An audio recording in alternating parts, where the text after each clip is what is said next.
Don't you just love it when you finally ace the game, snag that platinum trophy and even nail the additional DLCs to hit that glorious 100% game completion, only for a new DLC to pop up 2 years later and suddenly your completion rate plummets to around 77% again? Well, if you're sitting there thinking, yes, this annoys me so much I'm about to tear my Dakimakura to shreds, then my friend, you came to the right place. So, here's the deal.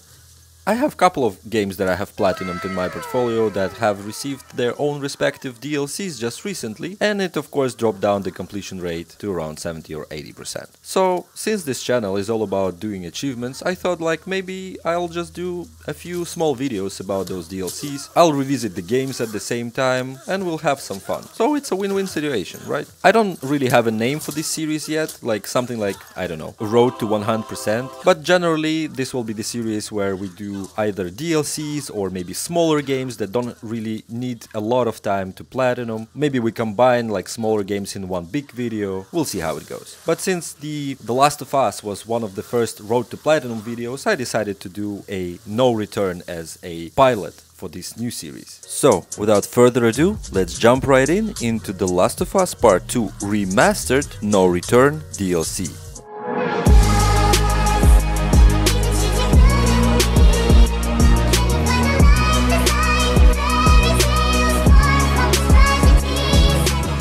Okay, so before we start, I go ahead and pop all the achievements for PS5 version of Last of Us Part 2.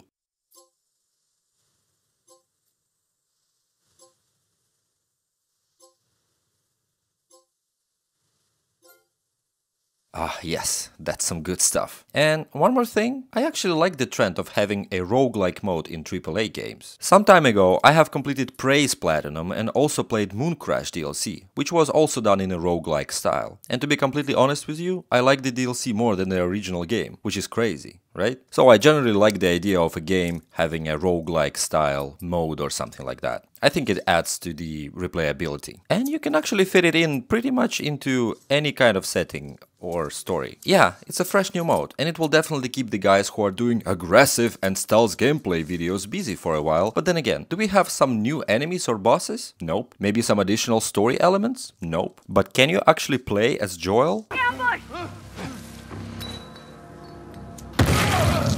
Okay, you got me, take my money. So, No Return DLC goes something like this. You pick a character and try to go through a series of random encounters, trying to survive, accumulate weapons and skills in order to defeat the boss in the end. There are a couple of different encounter types, and we will get to them one by one, since there's a separate achievement for every type. We will also talk about characters in particular further down the road, so yeah, bear with me. Mixed Bag. Get kills with 5 different weapons in an assault encounter. And the first achievement that we actually get is a mixed bag. And I mean, it's the name of the achievement. The achievement itself is pretty obvious. Yeah. So, Assault Encounter is one of the 2 encounter types that are available from the start. And it's your typical, I would say, deathmatch. You will get 3 waves of enemies attacking you, with each wave being a bit harder than the previous one. Enemies are either infected or humans, with human enemies further splitting into WLF, Seraphites and Rattlers. And to be honest, Rattlers are a bit underrepresented in the main game, as you have just like 2 encounters with them, so I like the fact that you can fight them more in No Return. So getting 5 kills with different weapons in an assault encounter came naturally during the first few hours of the run. As soon as you get more weapons further into your run, this achievement won't take long to do.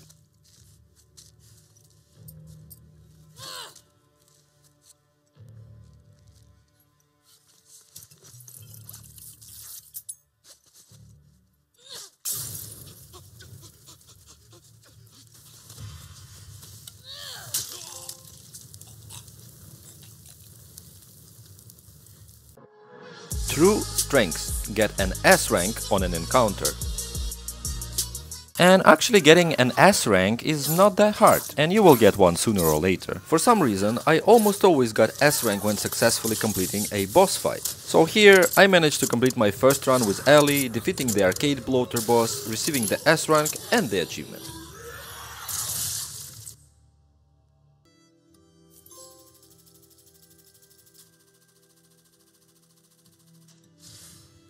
Got your back. Win a round of holdout without your ally falling below 70% health. Holdout encounters will unlock after you complete several runs. Here you will be given a random ally and you have to defend them during a certain period of time. To my surprise, the AI of your ally is not that stupid, and they will be able to defend themselves to a certain extent. They will also tell the enemy's whereabouts occasionally, so overall these types of encounters are not hard even on grounded mode. And as for the achievement, I think I got it on my first try.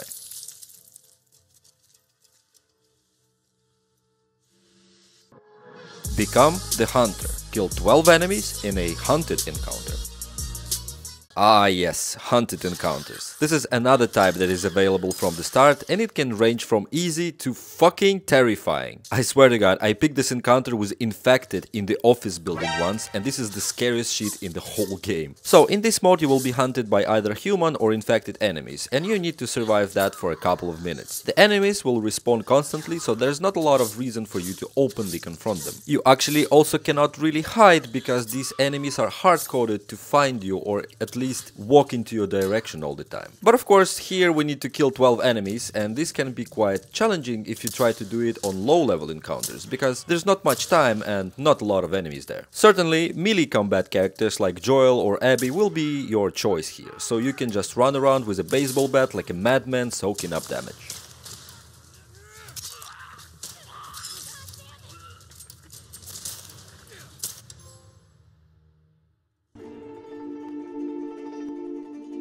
On the side note, human encounters are much easier in this mode, as you can do this.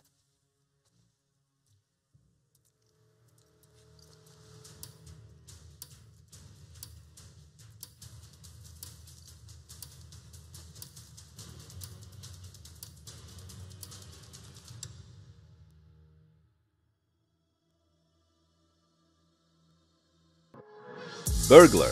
Open the safe in capture without killing any enemies. Finally, the last encounter type, which is the Burglar, where you need to steal the contents of the safe that is guarded by a squad of enemies. This is definitely the easiest encounter type and actually one of the fastest ones. Not to mention that you will get some additional parts and supplements if you actually manage to open the safe. And as for the achievement, it can be quite tricky. There's always 2 or 3 enemies guarding the room with the safe, and I found it quite difficult to distract them with bottles or bricks. I think they are also just hard-coded not to leave the room no matter what. You also can just run through the enemies and open the safe, because as soon as they spot you, the safe will close and you will need to complete the encounter before you can open it. So here, I think I just got extremely lucky, as the guys in the room just refused to notice me.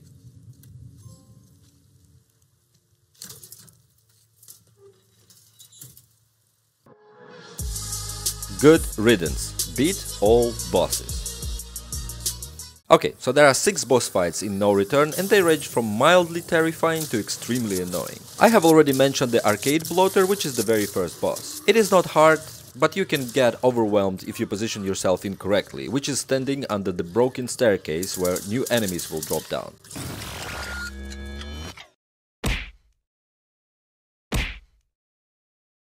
But other than that, the fight can be completed in less than a minute if you have enough weapons and ammo. Then there's the theater infestation, also not super hard. You need to fight a couple of enemies plus the empowered lurker enemy. I didn't have a lot of problems with it, other than the game just plainly crashing during the final moments of this encounter, and when I reloaded it, it just counted towards me losing. Nice one, game.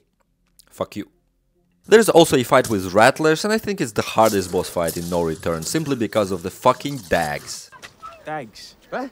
Yeah, dogs. Dogs. You like dogs? Oh, dogs. Sure. Beyond that, there's another boss fight with the bloater in the courthouse basement. Basically the same fight as the original one. On one hand, it's a bit easier since there's more space for you to run around. On another hand, there's a lot of mobs there, so you just need to make sure you're watching your back. Furthermore, and I'm running out of adverbs here, there's the fight with Seraphites. With the big man from outer England chasing you and other Seraphites trying to snipe you with arrows. Quite hard, but at least there are no dags.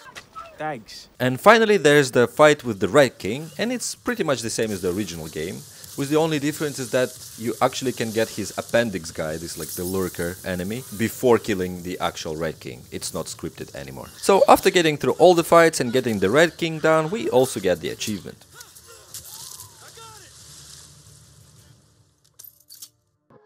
Modded. Complete the encounter with each mod. This achievement can be actually quite tricky as you need to experience all 25 different mods, with some mods being quite rare compared to the other. You can actually ease your grind by actually starting a modified encounter and crack up the number of mods on each encounter to the maximum, which is like 5, I think. It will still take you some time, so it is advised to actually write down the mods you've got so far, so you can actually check the encounter map in the very beginning and not miss the needed one. In my case, the last mod was the one with the acid rain, and I think it's the rarest mode, because I don't remember encountering it ever since. Team Ellie. Complete all Ellie faction challenge tracks. And by the time we also unlock all challenges for Ellie's faction, and since we're here, let's go through each character briefly. First of all, there are two types of characters: agile ones with knives like Ellie, Sam or Lev, and brawny ones who have more health but can't dodge, like Joel or Manny. Furthermore, each character has a gimmick, its own range of weapons and available skill trees that actually make their playstyle quite different. So, for Team Ellie, we have, well, of course, Ellie. She's your typical all-arounder. She earns more supplements and also has an additional skill tree, so you can actually make a beast-killing machine out of her if you play your cards right. Dina, on the other hand, is a crafter. She starts with some additional parts, but let's be honest, crafting won't carry you through the hardest difficulties. Having trap mines from the start is nice though. Next we have Jesse, and I think he's one of the best characters in the game. He earns more money and can re-roll the trading post infinite number of times during the intermission, while other characters can do it only once, which makes it much easier to get needed items or weapons. If you see him as a character of choice during the daily run, definitely try to attempt it on grounded difficulty. Next we have Tommy, and he's rather controversial character to play. He starts with a fully upgraded custom sniper rifle, which sounds incredible, but you actually won't have a lot of opportunities to use it. A lot of maps in No Return are small and designed for close combat, so you will need to pick your fights. And finally, we have Joel. He starts with a custom revolver, some shivs and a resistance to melee damage. Resistance to melee damage sounds interesting, but it actually won't carry you through grounded mode, where you will be killed from 1 or 2 hits anyway. He's the best character to play on normal difficulty though, where you can just wreak havoc and incite fear into enemies' hearts. So doing the challenges for all characters were actually quite fun. Mostly those are not hard, but there are some annoying ones. But if you really focus on doing a certain challenge during the run, you will be able to complete it for sure.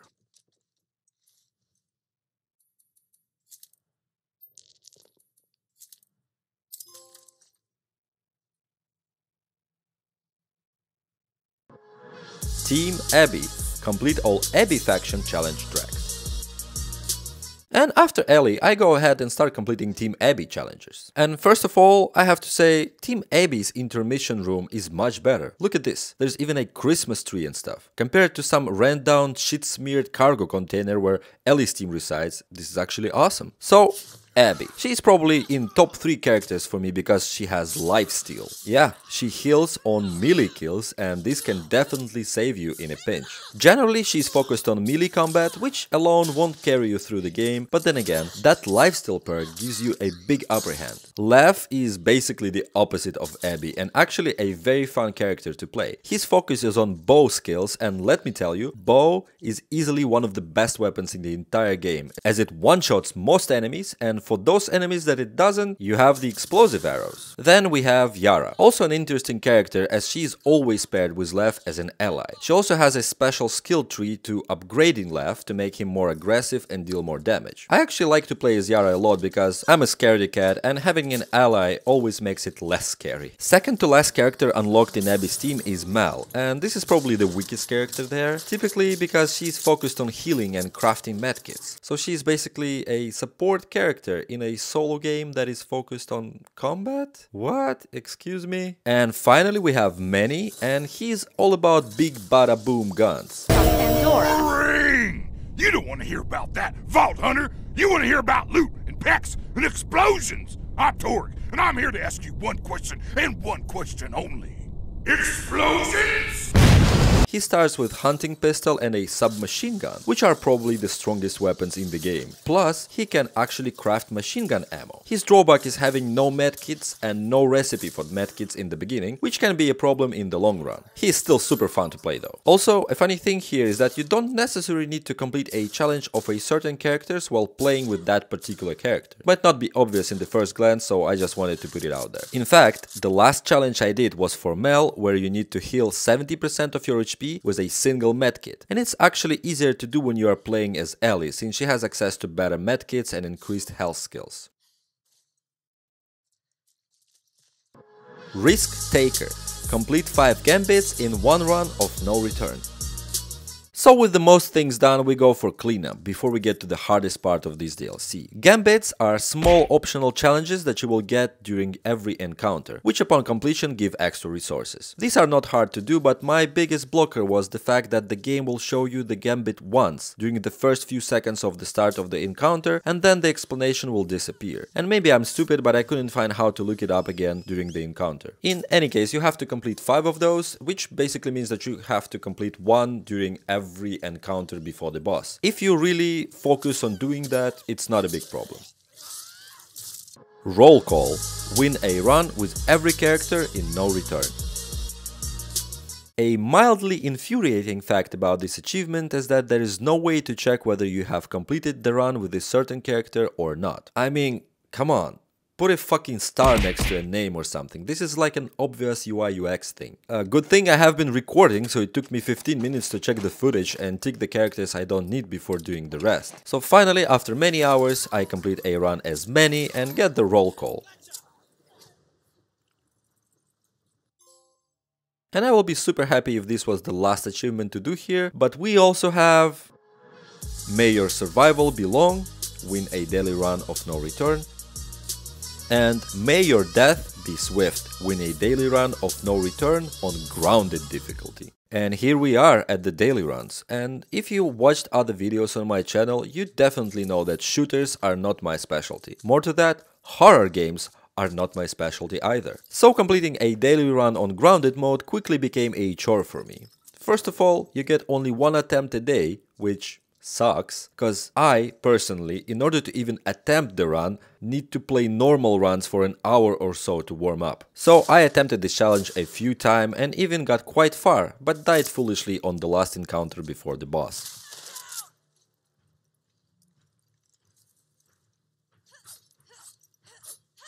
It was at this moment that he knew. He fucked up.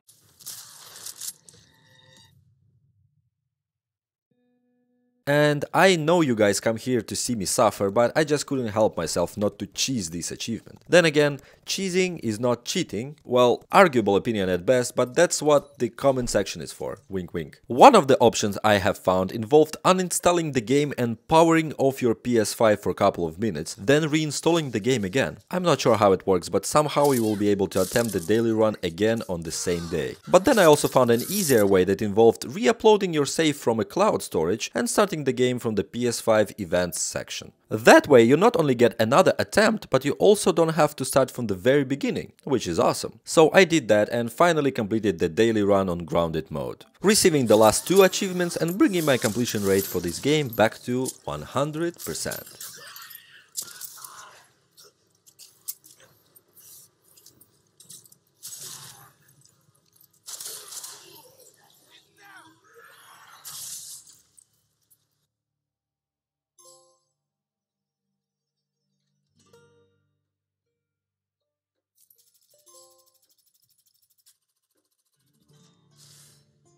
And yeah, nice. No Return turned out to be a great DLC, though I believe it severely lacks co-op mode. Considering Naughty Dog cancelled the Last of Us based multiplayer game recently, it would be great to get a bit of online play in No Return. Hell, I think some characters are definitely designed to be supports like Mel and Tommy. Imagine playing as Tommy and Joel with your friend online, with Joel distracting enemies and engaging in melee combat and Tommy supporting him with a sniper rifle. Or playing as a team of Manny and Mel who will definitely complement each other's weaknesses. But it didn't happen and I can't say I'm not sad about it. Overall, I like the DLC and I'm actually grateful for an opportunity to return to The Last of Us 2 without actually needing to replay the story, because I wouldn't be able to bear it anymore. I did it 3 times. But as the name of this DLC goes, probably I'm not going to be returning to play it again anytime soon.